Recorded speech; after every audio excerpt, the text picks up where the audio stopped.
அப்படி இல்ல. சிச்சுவேஷன் தான் எதுக்காக ரிஷப் பந்த் அடிச்சு ஆடுறத யாருமே சொல்லல. ரிஷப் பந்த் அடிச்சு ஆடக்கூடாதுன்னு யாரும் சொல்லல. நாம திருப்பி திருப்பி பேசியிருக்கோம். அவர் வந்து 10 மேட்ச்சுக்கு 3 மேட்ச் தான் அடிப்பாரு. அவர் அடிக்கிற 3 மேட்ச் இந்தியா வின் பண்ணுவாங்க. He is a match winner. அவர் அடிச்சாருன்னா இந்தியாவுக்கு வின்னிங் பாசிபிலிட்டி ஜாஸ்தி. இத நம்மளே திருப்பி திருப்பி பேசியிருக்கோம். அவர் அடிக்காம கட்டைல் பண்ணிட்டு சிங்கிள் எடுத்து தலைய தொங்க போட்டு ஆடணும்னு யாருமே சொல்லல. எந்த சிச்சுவேஷன்ல எந்த ஷாட் அடிச்சு அவுட் ஆனாருங்கிறது தான் பிரச்சனை. அந்த அந்த ரேம் ஷாட் ஆடி அவுட் ஆனது அந்த சிச்சுவேஷன்ல, அதுவும் முதல் பால் பண்ண முடியாம திருப்பி நான் ஜெயிச்சு காட்டுறேன் பாருங்கிற ஈகோல அடிச்சது.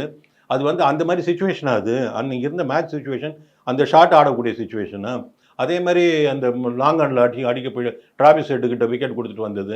இதெல்லாம் நீங்க அந்த சிச்சுவேஷன்ல அவர் ஆடின ஷாட்டை பத்தி தான் கமெண்ட் இருந்தது.